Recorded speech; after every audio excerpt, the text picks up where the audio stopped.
Hello bachcho, let's see this question. The question says, a block of ice at 0 degree Celsius is slowly heated and converted into steam at 100 degree Celsius. Which of these curve represent the phenomenon qualitatively? Question कह रहा है कि एक block of ice है, वो 0 degree Celsius पे रखा गया। अब उसको हम लोग हीट कर रहे हैं और हीट करने के बाद वो 100 डिग्री सेल्सियस पे स्टीम में कन्वर्ट हो जा रहा है। मतलब 0 डिग्री आइस से लेके 100 डिग्री सेल्सियस टेम्परेचर तक। तो क्वेश्चन बेसिकली पूछ रहा है कि इस बीच में जो टेम्परेचर और टाइम का ग्राफ होगा वो कैसा होगा। तो इस क्वेश्चन का पहले जो की कॉन्सेप्ट होगा वही सॉल्यूशन भी हो जाएगा। की concept is equal to solution हो जाएगा इस क्वेश्चन का। मतलब हर एक स्टेप का हर एक की कॉन्सेप्ट होगा। तो पहले आते हैं कि जब आइस था 0 डिग्री पे, आइस एट 0 डिग्री सेल्सियस पे। तो जब ये कोई आइस है अपन, ठीक है, और इसका टेम्परेचर है 0 डिग्री सेल्सियस और नीचे से कुछ हीट दे रहे हैं इसको, तो ये क्या होगा, ये आइस पिघल के आइस पिघल के ये वाटर में कन्वर्ट हो जाएगा। लेकिन इसका टेम्परेचर कितना रहेगा, इसका टेम्परेचर रहेगा 0 डिग्री तक। और यहाँ पे जो हीट लेता है उसको कहते हैं लेटेंट हीट ऑफ फ्यूजन। तो ये आइस जब तक ये वाटर में कन्वर्ट होगा तब तक इसका जो टेम्परेचर है वो कांस्टेंट होगा, इंक्रीज नहीं होगा। तो देखो, पहला रीजन तो ये हो गया। अब उसके बाद जैसे ही ये वाटर बन गया, वाटर एट 0 डिग्री सेल्सियस, अब क्या बन गया, मतलब ये पिघल के ये मेल्ट हो गया, वाटर बन गया 0 डिग्री पे। अब देखो, जब ये वाटर एट 0 डिग्री सेल्सियस है, तो अब क्या होगा कि ये मान लेते हैं अपन, ये वाटर है कोई, ठीक है, और इसका टेम्परेचर है 0 डिग्री सेल्सियस और इसको अपन हीट दे रहे हैं नीचे से।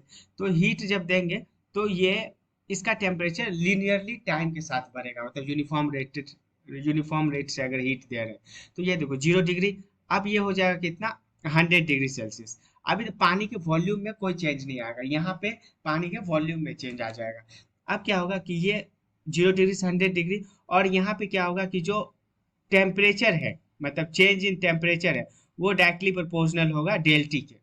इस वाले केस में जब ये वाटर 0 डिग्री सेल्सियस से वाटर एट 100 डिग्री सेल्सियस तक जाएगा, उसके बाद अब ये जैसे ये 100 डिग्री सेल्सियस पे पहुंच गया, तो इसके बाद अब ये क्या हो जाएगा, अपन यहाँ लिखते हैं water at 100 degree Celsius, water at 100 degree Celsius. तो यहाँ पे क्या होगा कि इसके बाद अपन फिर से इसको हीट देंगे ताकि ये स्टीम में कन्वर्ट हो। अभी इसका टेम्परेचर कितना है, इसका टेम्परेचर है 100 डिग्री। तो अपन जब इसको हीट देंगे और ये स्टीम में कन्वर्ट हो जाएगा, मान लो ये जब स्टीम में कन्वर्ट हो जाएगा, तो स्टीम में कन्वर्ट होने के बाद भी जब वाटर का टेम्परेचर या स्टीम का टेम्परेचर 100 डिग्री है, तो यहाँ पे भी चेंज इन टेम्परेचर जो है वो जीरो रहेगा। ठीक है, तो देखो यहाँ जब वाइस आइस से अपन वाटर कन्वर्ट किए और 0 डिग्री पे वाटर का भी टेम्परेचर, यहाँ पे भी चेंज इन टेम्परेचर जो था, चेंज इन टेम्परेचर वो क्या था, वो जीरो था, राइट।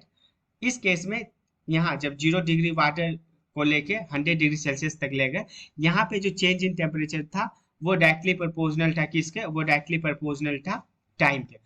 उसके बाद जब ये वाटर स्टीम, मतलब वाटर जब 100 डिग्री पे आ गया, इसको हीट दिए ताकि ये स्टीम में कन्वर्ट हो जाए, स्टीम में कन्वर्ट हो जाए और उसका टेम्परेचर रहे 100 डिग्री।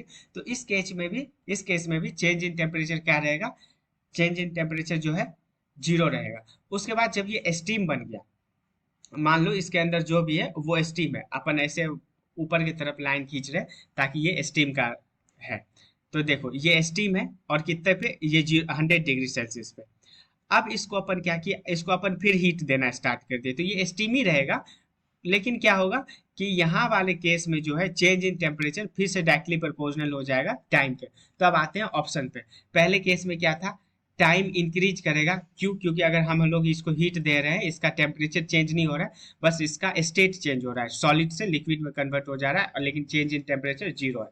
तो देखो चेंज इन टेम्परेचर जीरो किस में है, इसमें तो है नहीं, इसमें तो है नहीं, इसमें तो है नहीं, इसमें चेंज इन टेम्परेचर कुछ टाइम तक जीरो रहा।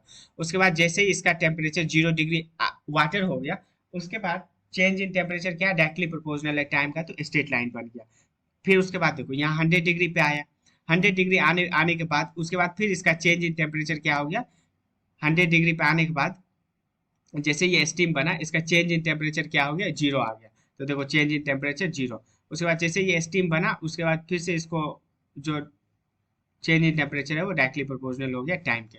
तो ये वाला हो गया, यहाँ पे हो गया डेल टी जो है वो 0 है, ये वाला फिर से change in temperature directly proportional to time है, और यहाँ पे डेल टी 0 है। तो hence option number D is the correct answer. Hope you understood it well, best of luck.